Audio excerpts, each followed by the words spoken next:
Բարի վերադարձ առաջին ծրագիր, շարունակում ենք մեր եթերը և տեղափոխվում ենք Թատեր աշխարհ։ 3 Գյումրու դրամատիկական թատրոնի փոքր դահլիճում տեղի է ունեցել պրեմիերա։ Ռիչարդ, այսպես է կոչվում ներկայացումը։ Մայրաքաղաքի հանդիսատեսը այն կարող է դիտել Երևանում մայիսի 4-ին։ Գործողությունները կատարվում են Շեքսպիրի Ռոմեո և Ջուլիետ պիեսի հորինված իրականությունում։ Եվ Ռիչարդը ոչ մի կապ չունի Ռիչարդ արքայի հետ, այլ պարզապես բեմադրության անուն է, թե ինչու մենք հիմա կպարզենք արդեն մեր հյուրերի հետ, այնպես որ մեր հյուրերն են բեմադրիչ Անահիտ Ղազարյանը եւ դերասան Արմեն Արշալույսյանը։ Բարի լույս։ Ոնց ենք։ Շատ լավ։ Նախ շնորհավորում ենք երեկվա պրեմիերա հետ կապված։ Մերսի շատ։ Եվ հասկանանք Ռիչարդը ինչ գործ ունի Ռոմեո Ջուլիետում եւ ինչ գործ ունի Ռոմեո Ջուլիետը Գյումրու թատրոնում։ Նախ նշեմ, որ Ռիչարդ մոնո ներկայացումը մեր թատերախմբի Գյումրու երիտասարդական թատերախմբի 5-րդ ներկայացումն է։ Մենք մի քանի տարի առաջ ենք հիմնադրվել ու տարբեր ներկայացումներով հանդես ենք եկել արդեն գյումրեցի հանդիսատեսին։ Այս անգամ հետաքրքիր համագործակցություն ստացվեց Գյումրու դրամատիկականի հետ Դեմս Լյուդվիգ Հարությունյանի, ով ամբողջովին աջակցեց, որպեսզի այս անգամ ներկայացումը հենց խաղանք թատրոնի փոքր դահլիճում։ Իսկ ինչ կապ ունի Ռիչարդը Ռոմեո և Ջուլիետի հետ, Ռիչարդը ուղղակի անունն է, որը շեքսպիրական անուն է, ու քանի որ գաղափարը հենց ծնվել էր Ռոմեո և Ջուլիետ պիեսում, այդքան էլ տեղ չգտած այն թունագործի մասին, որի պատրաստած թույնը, որ հասնում է Ռոմեոին, Ռոմեոն խմում է և մահանում, այսինքն գաղափարը այդտեղից է առաջացել, ու քանի որ շեքսպիրական էր ամեն ինչ, ես որոշեցի, որ հերոսի անունը պետք է լինի Ռիչարդ, որը արդյունքում դարձավ հենց ներկայացման անվանումը։ Իդեպ ինչպես գաղափարը ծնվեց։ Մի քանի տարի առաջ, հերթական անգամ, երբ որ կարդում էի Ռոմեո և Ջուլիետը, ինձ ինչ է հետաքրքրեց, դե իրենց մասին շատ է խոսվել, այսինքն իրենք շատ հայտնի կերպարներ են, բայց այսօրվա աշխարհում ինձ թվում է, որ ավելի շատ արվեստը գնում է փոքր մարդկանց մեծ պատմությունների հետևից։ Իսկ այս թունագործը այն փոքր մարդն էր, ով իմ կարծիքով ինքը ուներ մեծ պատմություն, ինչ են մարդիկ առհասարակ թույներ պատրաստում, որոնք մահացու են։ Ու առհասարակ խոսել մի կերպարի մասին, որի պատճառով, որ տեղի ունեցել աշխարհի ամենամեծ ողբերգություններից մեկը Ռոմեո և Ջուլիետը, դες իհարկե ավելի շատ ալեգորիկ իմաստով, այսինքն իդեան այդտեղից էր առաջացել ու անընդհատ տանջում էր ինձ, որ ինչ-որ ձևով իր մասին խոսեմ ու որոշեցի մոնո պիեսի տեսքով այդ գրել ու հետո առաջարկեցի Անահիտին, որին որ հետաքրքրեց պիեսը, ինքն էլ որոշեց բեմադրել։ Անահիտ։ Այո։ Եվ Ես երկար ժամանակ ուզում էի ինչ-որ գործ սկսել, կարդում էի տարբեր պիեսներ, բայց չէի գտնում հենց այն գործը, որը որ կուզենայի բեմադրել, ու մի ընթացք եկավ, որ ավելի մոնո պիեսներ սկսեցի կարդալ ու այդ ժամանակ Արմենը առաջարկեց, ասեց, այ այդ միտքը, որ ես ունեի, մի 2-3 տարի էլ ունեմ ու միշտ ուզեցել եմ անեմ, հիմա երևի ճիշտ ժամանակն է, որ սկսենք, ու Արմենը սկսեց գրել պիեսը,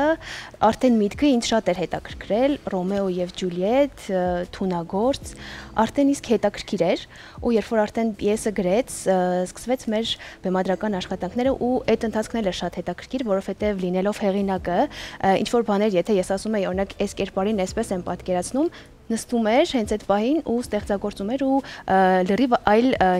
գործ էինք ստանում, այսինքն այդ աշխատանքը ռեժիսոր,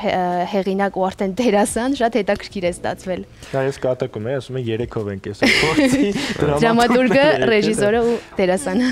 Շատ լավ, մի կերպար եք ընտրել Արմեն Ռոմեո Ջուլիետից, որը հայտնի չէ, սպանեց սերը, թե հավերժացրեց սերը, որովհետև երկու դեպքում էլ նրա ձեռի գործն է, հա, բայց ըստ ձեզ, որպես դերասան, որ մարմնավորում է այդ կերպարը, ինչ է անում դեղագործը, սպանում է սերը, թե հավերժացնում է ձեր կերպարը։ Մի փոքր իր պատմությունը ասեմ, ուրեմն մեր մոտ մեր Ռիչարդը թունագործը ունի հետաքրքիր պատմություն, հետաքրքիր վրեժի պատմություն, այսինքն ինքը փոքր հասակում կորցնում էր ծնողներին, հետո կյանքի բերումով ինչ-որ հարվածներ է ստանում ու վրեժով է լցվում աշխարհի նկատմամբ։ Իր նպատակն է ստեղծել կատարյալ թույն, որով ինքը մի ամբողջ աշխարհ կարող է հսկել։ Ու ներկայացման ընթացքում գործողությունները այնպես են դասավորվում, որ ինքը սիրահարվում է։ Այսինքն, եթե խոսում ենք Ռոմեո և Ջուլիետի մասին, պետք է խոսեինք սիրո մասին։ Այսինքն, մեկ նախադասությունով ասած, սա հերոս է, ով որ վրեժի և սիրո սահմանակցին է։ Այսինքն, ինքը խաղում է այդ լարի վրայով, կամ ընկնելու է մի կողմը, կամ մյուս կողմը։ ու այս էր իր գլխավոր կոնֆլիկտը, այսինքն մենք այստեղ ինչ ենք ասում, եթե մենք ունենք ցավի մեծ բան մեր մեջ, կուտակում, մեծ հարված ենք ստացել կյանքից, կամ պետք է կարողանանք մենք հաղթահարել ցավը, կամ ցավն է մեզ հաղթահարելու։ Այսինքն եթե մենք մեզ պատելու ենք անդադար այդ հարցակվողական կամ վրեժով լցված ինչ-որ բանով, միտումներով, կարող է չկարողանանք լույսը ընդունել այն ժամանակ, երբ որ հայտնվի։ Իսկ լույսը մեր ներկայացման մեջ սերն է,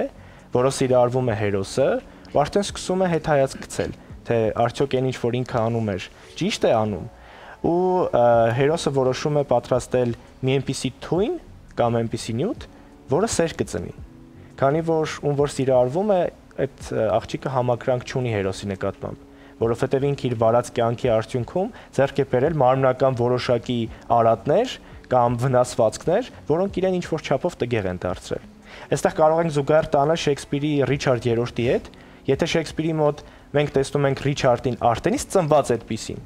մենք ցույց ենք տալիս մեր մոտ, որ մարդը կատարյալ է ու ինքն է իր մարմնի հետ կամ հոգու հետ վարվում այնպես, ինչպես ինքն է ուզում։ Ու եթե մենք մեր մարմնից դարձնում ենք մարմինը դարձնում ենք վատը, ուրեմն այդ վատը նաև ինչ-որ ձևով արտահայտվելու է։ Ու քանի որ պատասխան սեր չունի, ինքը ուզում է ստեղծել մի այնպիսի թուրմ, որը սեր կծնի, որով կսիրարվի իր սիրեցյալ իր։ Բայց լինում է այն, ինչ որ լինում է։ Ստացվում է հակառակը։ Չենք ասի, որովհետև երկու տարբերակներ կարող ենք ասել, որ եւ ստացվում է հակառակը եւ չի ստացվում, այս կթողնենք հանդիսատեսին, ով գնայի ներկայացումը ու իր եզրակացությունը կանի։ Բայց ամեն դեպքում մենք այն մտքին ենք, որ սերը փրկում է աշխարհը ու սերը փրկում է նաեւ այն մարդուն, ով կարող է ամենաշատն է, հա, չարությամբ լցված աշխարհի նկատմամբ։ Եվ քանի որ պրեմիերան 3 արդեն եղել է, ինձ հետաքրքիր է հանդիսատեսի տպավորությունները, ձեզ ինչ են ասել ներկայացումից հետո, ինչ նկատառումներ կային, ինչ նորակալություններ կային։ Ձեր ժպիտը արդեն ասում է որոշակի բան, բայց նոր խոսում ենք, հանդիսատեսից մեկը մի շատ լավ կարծիք էր ասել, որ յուրաքանչյուրիս մեջ կա այդ թունագործը, որ ինչ-որ բացասական ու վատ բաներ են մեր մեջ ստեղծում ու չի թողնում, որ գնանք դեպի լույսը։ Ինձ թվում է դուր է եկել հանդիսատեսին ու այսինքն տարբեր թեմաների մասին է խոսվում, մենության, վրեժի, սիրո ու հանդիսատեսից յուրաքանչյուրը կգնա այն բանի հետևից, որը իրեն հուզում է։ Չգիտեմ, երևի դուր է եկել հանդիսատեսին։ Հա, շատ տարբեր դրական կարծիքներ ենք լսել, նաև լսել ենք կարծիքներ, որոնք ավելի շատ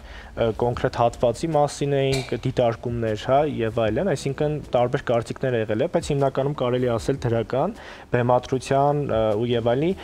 խնդիր եղել է, որ դրամատուրգիապես կարող ինչ-որ բան չեն ուզեցել, որ այդպես լինի, կամ ուզեցել են այլ կերպ լինի, դե այս արդեն ստեղծագործողների, հա,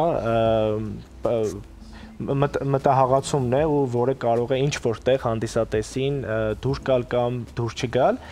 բայց հիմնականում դրական է եղել ու մենք խոսում էինք, անընդհատ խոսում էինք, արդյոք այս գործը չունի ժամանակավրեպություն, այսինքն ինքը տեղին է, այսօրվա է, բայց մենք մի հատ բան հասկացանք, որ մենք խոսում ենք նրա մասին, որ աշխարհն ինքն է ստեղծում հրեշին, հետո պայքարում է այդ հրեշի դեմ։ Այսինքն այս խնդիրը, որը մենք ունենք այսօր, որը մենք ցավոք սրտի ունենալու ենք վաղը, ու երևի թե հա, այնքան ժամանակ, ինչքան որ լինի մարդը, ու ներկայացումը, ինչպես իմ կարծիքով արվեստի ցանկացած գործ պետք է մարդուն սովորեցնի ինչպես ավելի շատ հավատարիմ մնալ այն կատարելությանը, որի արդյունքում մենք ստեղծվել ենք, այսինքն այն հարմոնիային, որովհետև խոշոր հաշվով կոնֆլիկտը դա մի բան է, որը հետաքրքիր է դարձնում կյանքը, իսկ կոնֆլիկտի հաղթահարումը այն ամենակարևոր կետն է, որտեղ մարդը գտնում է ինքն իրեն։ Արմեն, ինչքան էլ հանդիսատեսը փորձի իր կարծիքը հայտնի, իր տեսակետը հայտնի, ինչքան էլ ռեժիսորը փորձի իր մտահղացումները իրականացնել ներկայացման մեջ, այնուամենայնիվ դերասանը իրենից ինչ-որ բան է դնում հենց այդ կերպարի մեջ, հա, եւ կերպարն էլ արի ու տես այն սովորական կերպար չի, կերպար, որին ժամանակին, որի մասին ժամանակին խոսեց, հա, Շեքսպիրը ներկայացնելով նրան, չգիտեմ, սերը սպանող կամ սերը հավերժացնող։ Մինչև այսօր էլ ոչ մեկ չի հասկանում։ Այդ սերը հավերժական դարձավ իր կատարելության մեջ, որովհետև Ռոմեոն ու Ջուլիետը չապրեցին, թե սերը սպանվեց, որովհետև Ռոմեո ու Ջուլիետը հենց այդպես էլ որոշեցին։ Ըստ ձեզ, դուք արդարացնում եք ձեր կերպարին, թե նրան մեղադրում եք, որովհետև ես գիտեմ, որ յուրաքանչյուր դերասան, ամենայն դեպս մեզ ինստիտուտում այդպես են սովորեցնում, պիտի լինի իր դերի դատապաշտպանը, արդարացնի նրան։ Ես այսպես կպատասխանեմ, ես իմ հերոսին արդարացնում ու մեղադրում եմ իր հետ հավասար։ Ներկայացման ընթացքում ինքը ունի տեղեր, երբ իրեն արդարացնում է ու ես արդարացնում եմ իրան այդ ժամանակ եւ կա տեղ, որտեղ ինքը հասկանում է, թե ինչ է արել առհասարակ ու ես հասկանում եմ իր հետ, թե ինքը ինչ է արել առհասարակ։ Այսինքն դերասանի եւ կերպարի զուգահեռները իրանք իրար հետ են գնում ու չեն խաչվում, այլ միահյուսվում են վերջաբանում, երբ արդեն եւ կերպարը եւ դերակատարը հասկանում է, թե խոշոր հաշվով ինչի մասին է հերոսի պատմությունը ու ինչ էր ուզում ինքը ասել։ Այսինքն այն ժամանակ, երբ որ կա ինքնամեղադրանք, այն ժամանակ, երբ որ կերպարը իրոք հավատում է, որ ինքը մարդ չի սպանում, ինքը ընդամենը թույներ է պատրաստում։ Ես հավատում եմ իրեն, որովհետեւ ինքն էլ իրեն հավատում։ Քանի տարեկան եք։ 27 շուտով։ Ըստ ձեզ դուք Ռոմեո եք։ Ռիչարդ։ Կերպարով չեմ ասում, այլ տեսակով։ Չէ, ինձ թվում է, շատ հեռու եմ Ռոմեոից։ Բայց հետաքրքիր կլինի մի օր խաղալը, չնայած ինձ ավելի շատ հետաքրքրում է։ Ինձ ավելի շատ հետաքրքրում են դերերը, որոնք որ միշտ մնում են կուլիսներում։ Այսինքն Սիրանոտ Բերժերակը, ով որ կանգնած է բալկոնի ստվերում ու հուշում է, թե ինչպես պետք է Սեր Խոստով անել։ Ինձ ավելի շատ այդ կերպարներն են հետաքրքրում, որովհետև մարդիկ, առհասարակ մարդիկս այն կերպարներն են, որոնք կյանքի որևէ ժամանակահատվածում ստվերում են մնում եւ անընդհատ ուզում են դուրս գալ դեպի արևը։ Այս կերպարներն են հետաքրքիր։ Ձեր համագործակցության մասին էլ մի քիչ պատմեք, հիմա ասած որ նստած եք շատ հարթ, համերաշխ, բայց ընթացքը ո՞նց է եղել։ Եղել են կոնֆլիկտներ, անհամաձայնություններ, զիջել։ Թող ռեժիսոր ասի։ Դե յուրաքանչյուր ստեղծագործական այդ ընթացքներում միշտ էլ կան այդ կոնֆլիկտները ու այդ նորմալ է, առանց դրա չի լինի։ Իրականում այդքան էլ շատ կոնֆլիկտներ չենք ունեցել, բայց մեր կարծիքները միշտ տարբեր են եղել, այսինքն ինչ-որ մի բան, եթե ինքը չի նկատել, ես եմ նկատել ու այդպես հակառակը, բայց վերջում կարողացել ենք գալ մի այնպիսի ընդհանուր հայտարարի, որ երկուսի սրտով էլ լինի, այսինքն կոնֆլիկտներ չեն եղել, ուղղակի բախումներ են եղել, ստեղծագործական մթնոլորտ, որը որ նորմալ է։ Ես այսպես ասեմ, մեր համագործակցությունը մենք 7 տարի էլ աշխատում ենք իրար հետ, նույն կուրսում ենք սովորել, հետո ավարտելուց հետո այս վերջին 3 տարում թատերախմբում ենք աշխատել, Անահիտը մասնակցությամբ դերասան է, այս իր առաջին բանն է, հա, դեբյուտն է որպես ռեժիսոր, ու ես շատ ուրախ եմ, որ նաև ընդունվել է պրոֆեսիոնալ հանդիսատեսի կողմից, մենք Լյուդվիգ Հարությունյանին ենք ունեցել, այսինքն մեր փակ հանձնումներից մեկում ինքը նայել է, շնորհավորել է Անահիտին որպես առաջին ռեժիսորական էքսպերիմենտ, որը իր համար շատ կարևոր է եւ նաև մեր թատերախմբի համար է շատ կարևոր, որովհետև ես սիրում եմ, որ միշտ այլ մարդիկ են միանում մեր թիմին եւ նոր ստեղծագործություններ են ունենում, իսկ process-ը եղել է ոչ այդքան հանգիստ ու հանդարտ, ինչպես Անահիտը նշեց, որովհետև ես չեմ պատկերացնում ստեղծագործական ընթացք, որը չլինի բուռն, որը չլինի բախումներով, մենք միշտ մնում ենք էթիկայի սահմաններում, այն ինչը որ թույլ է տալիս ստեղծագործական process-ը, որ